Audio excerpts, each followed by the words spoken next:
Hello and welcome to Midday Report here on TVP World. I'm your host, Marie Cato. U.S. President Donald Trump has announced that his envoy to the Middle East, Steve Witkoff, may travel to Moscow for talks on Wednesday or Thursday. Speaking to reporters, Trump also said that he is prepared to impose additional sanctions on Russia if it does not reach a ceasefire with Ukraine by August 8th. Russia reportedly requested the meeting ahead of the Friday deadline for a ceasefire. Well, there'll be sanctions, but they seem to be pretty good at avoiding sanctions. You know, they're wily characters, and they're pretty good at avoiding sanctions, so we'll see what happens. But Steve is focused right now on the border in terms of, we're talking about with Gaza, getting people fed. And he may be going, I think next week, Wednesday or Thursday, may be going to Russia. They would like to see him. They've asked that he meet, so we'll see what happens. U.S. President Donald Trump has warned that he would impose sanctions if Moscow did not agree to a ceasefire in Ukraine by Friday. Though 500% tariffs in the form of secondary sanctions are unlikely, added pressure might cause a shift between Russia and its partners, says Elena Dav-lika-nova, democracy fellow at the Center for European Policy Analysis. We honestly do not believe that U.S. will impose 500% tariffs on as secondary sanctions on those countries that continue trading with Russia. However, any more serious impact on those countries might shift these relationships between India, China, and Russia. Well, let's wait and see, because Witkoff had to come to Moscow tonight. Unfortunately, he didn't arrive, and the whole negotiations between U.S. and Russia will probably take place, in a wider format between U.S., China, India, Russia, and Ukraine. President Volodymyr Zelenskyy has announced that Russia has agreed to another exchange of 1,200 prisoners of war. According to the Ukrainian leader, both countries are now working on lists of POWs to be swapped. An exchange of 1,200 of our people who are currently in captivity is being prepared. We must free everyone, all our military personnel, all our civilians, no matter how difficult it may be. Chief of the Presidential Office, Andrei Yermak, also reported on communication with our partners, in particular with the Americans. The United States is ready to help. I want to thank them for that. Pressure on Russia can really work. It can work in such a way that Moscow feels the consequences of prolonging the war. Russia has launched yet another attack on Ukraine overnight, targeting the Odessa region. The strike sparked multiple fires, which have already been contained by firefighters. The blazes destroyed a house and dozens of stands at a market in the city of Odessa, but there were no reports of injuries. The overnight attack on Odessa follows a strike on Zaporizhia on Sunday, which left 3 people killed and came as Moscow's forces continue their slow advance westward along the 1,000-kilometer front line with Ukraine. According to a Ukrainian military spokesman, Kyiv's troops are holding on to their positions despite Russian attempts to take control. The search for the remains of Polish soldiers in Zbojska near Lviv has commenced, as confirmed by Ukrainian authorities. Official permission for the exhumations was officially granted earlier this June. Polish and Ukrainian specialists have begun search and exhumation efforts in the village of Zbojska, now part of Lviv, according to Ukraine's Ministry of Culture. The site is historically significant, as in September 1939, Polish armed forces under Colonel Stanisław Maczek fought fierce battles against the Nazi German armed forces in the area. Ukrainian officials said that on Monday, a joint Polish-Ukrainian team began their work at the former cemetery in Zbojska with the goal of reburying the remains of Polish soldiers who died during the defense of Lviv, which was part of Poland before World War II. This effort is part of a bilateral push aimed at deepening historical understanding and cooperation between Poland and Ukraine.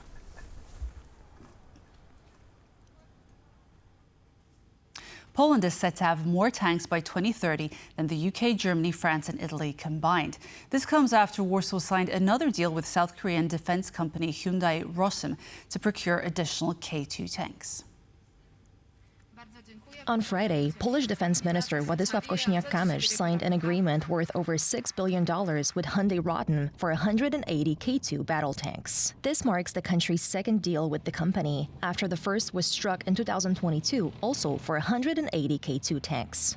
This will take Poland's tank numbers to 1,100 vehicles by 2030, giving the country a bigger armored force than the total of the UK, Germany, France, and Italy, who are expected to field some 950 tanks by 2030. Croatia marks the 30th anniversary of Operation Storm, an offensive that regained about one-fifth of the country's territory that troops of the Serb and Yugoslav People's Army had been occupying since 1991. 30 years have passed since Operation Storm, a 4-day military offensive which ended the Croatian War of Independence. Thousands of Croatians lined the streets of the capital Zagreb last Thursday to watch a military parade celebrating the 30th anniversary of the operation. President Zoran Milanovic addressed the nation ahead of the event. We celebrate our victories. We don't hate anyone. We are fully aware, and I want those who come after us and who were children at the time to be aware that this was a victory for the Croatian soldiers, Croatian people, and Croatian leadership of that time, with minimal help from abroad and mostly with obstruction.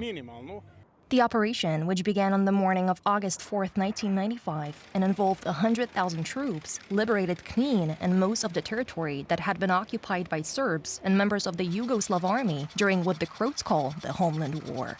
In less than 4 days, the Croatian army retook the whole territory of Krajina, causing some 200,000 Serbs to flee to neighboring Bosnia and Serbia. On Sunday, Serbia marked Remembrance Day, commemorating the persecution of Serbs during the operation. Thank you to all the people of Krajina who are now living in Serbia. Thank you for everything you have given to our country, for your love for Serbia, which is something that we, who are born here, fail to comprehend. The heart of Krajina is huge, and in it there is the greatest love for Serbia, the country they thought they'd be visiting once or twice a year, and where they fled for their lives. Serbia sees the operation as an act of ethnic cleansing, as only a fraction of Serbs who fled the territory were later allowed to return to their homes in Croatia. Lithuania's government has resigned following Prime Minister Gintautas Paluckas' decision to step down amid growing corruption allegations. The resignation, which affects the entire cabinet, follows an intense wave of scrutiny over Paluckas' business dealings. On Monday, Paluckas announced the resignation of his government during a cabinet meeting, confirming that the 19th government on Lithuania would step down. Paluckas' resignation comes after 2 pre-trial investigations into his past and present business dealings, which prompted intense media attention and calls for accountability. Under the Lithuanian constitution, the Prime Minister's resignation automatically triggers the resignation of the entire cabinet. The Social Democratic Party, which is the largest faction in parliament, is to propose a new prime minister candidate. The nomination is expected to take place at a party convention called for Wednesday. Several key figures, including Jonava Mayor Mindaugas Sinkevičius, are being considered for the role. One of the candidates is also Robert Duchniewicz, the governor of the Vilnius region, who is a Lithuanian of Polish descent and one of the youngest and most dynamic representatives of the Social Democratic Party. Israeli President Isaac Herzog arrived in Vilnius on Monday for talks with his Lithuanian counterpart Gitanas Nausėda. Bilateral cooperation between Lithuania and Israel, support for Ukraine and the situation in the Middle East were at the top of the agenda during the talks between the two leaders. Later in the day, both presidents will attend the Lithuania-Israel Business Forum. During his official visit, President Herzog is also set to visit the town of Seduva, the site of a former Jewish ghetto during World War II.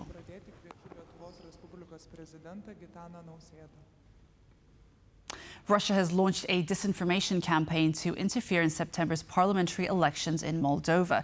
The target is the country's pro-European diaspora, and the goal is to stop voters from casting their ballot in support of Moldova's path to join the European Union. A sharp uptick in disinformation has been observed by officials, Moldova's national security advisor Stanislav Secrieru said, as reported by Politico. Swaying the diaspora would be significant, as there is 250,000 votes at stake, and the Party of Action and Solidarity, led by President Maia Sandu, is trying to keep a majority in the Parliamentary Assembly.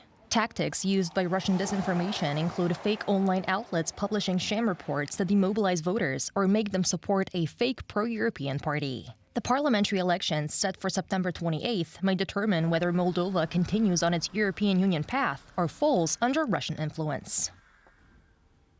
Denmark took on its rotating presidency of the Council of the European Union on July 1st and has since quickly prioritized the reintroduction of a controversial child abuse material scanning bill. The European lawmakers plan to discuss the bill on October 14th.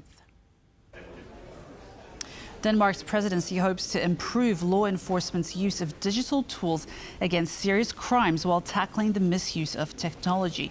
Experts warn that new obligations could weaken encryption on messaging platforms like WhatsApp and Signal.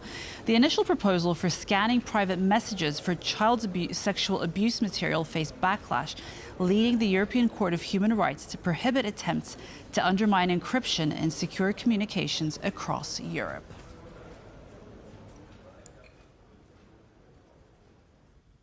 Portugal is once again bracing for a wave of summer wildfires. On Monday, authorities closed access to forests nationwide, warning of an extreme wildfire threat as a fierce heat wave scorches the Iberian Peninsula.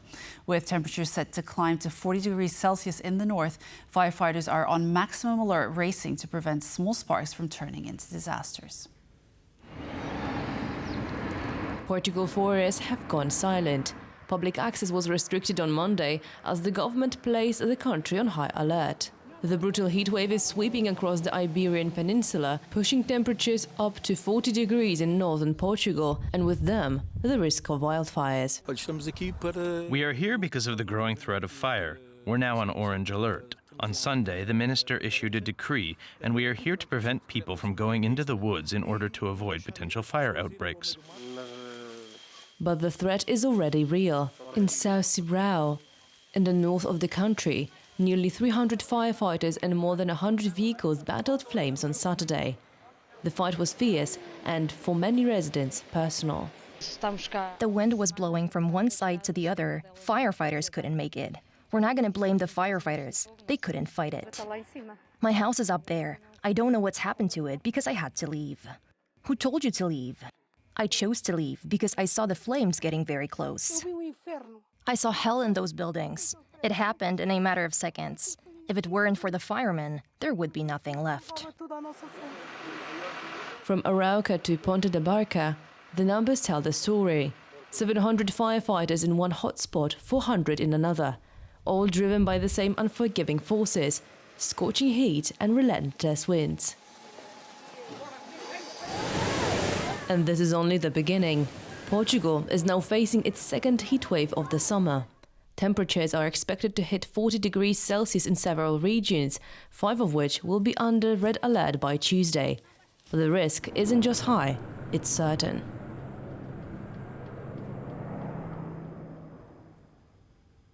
France defeated Poland 3-1 in the final of the FIVB Volleyball Boys Under-19 World Championship on Sunday, earning them a silver medal.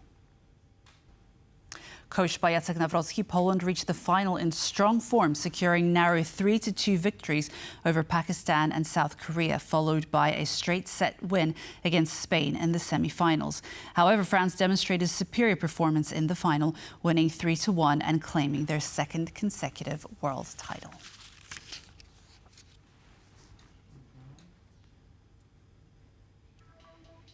And that wraps up Midday Report. Thank you so much for being with us, and stay tuned for more on TVP World. Goodbye.